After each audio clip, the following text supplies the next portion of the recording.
In this video, I want to show you a comparison between the Garmin Forerunner 15 and the Garmin Vivofit. Now, these are two different devices. The Forerunner 15 is a running watch that has some step tracking abilities. The Garmin Vivofit is a step tracker that you can use for a run through Garmin Connect. I'll show you more about that in just a second, but we do have a lot between these two devices that is going to overlap. As I said, the Forerunner 15 is a running watch, and you can start your run just by hitting that run button in the upper right. It's going to connect with your heart rate monitor if you have one. It's going to acquire satellites, and then once it has finished doing so, you can go ahead and hit start to begin your run. Once your run has started, you can scroll through and view some different data fields. So here we have time and distance. We can scroll through again. It's going to show us pace and calories. If you are wearing a heart rate monitor, the next screen is going to show you your heart rate and your heart rate zone. If we scroll down again, we're back to our main watch screen and then to our time and distance menu. The Vivofit is a little bit different. There is a way that you can use it for running, but you have to have a heart rate monitor, which you would have to buy separately or as part of a bundle. So in order to do this with the Vivofit, you need a heart rate monitor, but you're not required to use one with the Forerunner 15. The way that you can do this is just hit that button on the side a couple times, go into your heart rate screen. It's going to recognize the fact that I'm wearing a heart rate monitor. It's going to pair with it, and once you see your heart rate there on the screen, it's begun what's called an activity.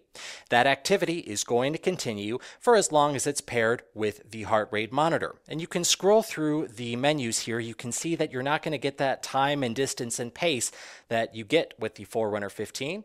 And when you are all done, you can just go back to your heart rate monitor screen, hold that button down for a second. That's going to disconnect it and end your activity.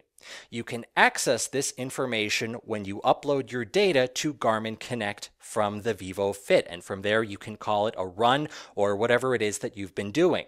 But again, it's not going to give you that time, distance, pace that the Forerunner 15 is going to give you. A couple more things to keep in mind. For Garmin Connect to save your activity with the Vivofit, it will need to be paired with the heart rate monitor for at least 10 minutes or it will not save. Also, the Forerunner is GPS enabled, the Vivofit is not. So if you want to view your run on a map, the Forerunner will be a better choice for you. So the Forerunner 15 is going to give us some step tracking data, which is what the Vivofit is designed to do. So over here on the right, we have the steps that we've taken so far today. We have the steps remaining to reach our goal, the distance that we've traveled, our calories burned, there's the current time, the date, and our heart rate. The Forerunner 15, you have that same information, but it is going to be laid out a little bit differently. So here we have our time and our date, just like on the Vivofit. If we hit the button once in the lower left, this is showing the steps that we've taken so far today. That bar is going to fill up more and more the farther that we travel. When we press it again, it's going to show our goal for the day. So remember, over on the Vivofit, it was a countdown to how many steps we had left to reach our goal. That's different on the Forerunner 15. That just shows our total goal, and it's not going to change until the following day. Next, we have the distance that we've traveled, we have the calories that we've burned, and we're back to the date again. Both of these devices are going to give you an automatic goal based on your prior day's activity, and they both have an inactivity alert. The Vivofit has a red bar that appears along the top of the screen. It's going to grow longer and longer the longer that you're inactive, and you can get rid of that by getting up and taking a walk for a few minutes. The Forerunner 15 has something similar to that. It's not going to be that colored bar along the top, but it is going to give you that one-word prompt to move. As I mentioned, both of these devices are compatible with a heart rate monitor. The Forerunner 15 is also going to be compatible with the Garmin FootPod, so you can use it for indoor training. Both of these devices are compatible with the newer version of Garmin Connect. To upload your data from the Vivofit, that would be done wirelessly. So you can do that with the included USB ant stick to your computer, or you can also upload data to the Garmin Connect mobile app with your smartphone through a Bluetooth connection.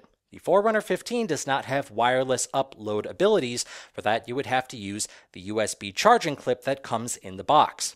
Finally, we have battery life. The Forerunner 15 is spec'd to last 8 hours in GPS mode.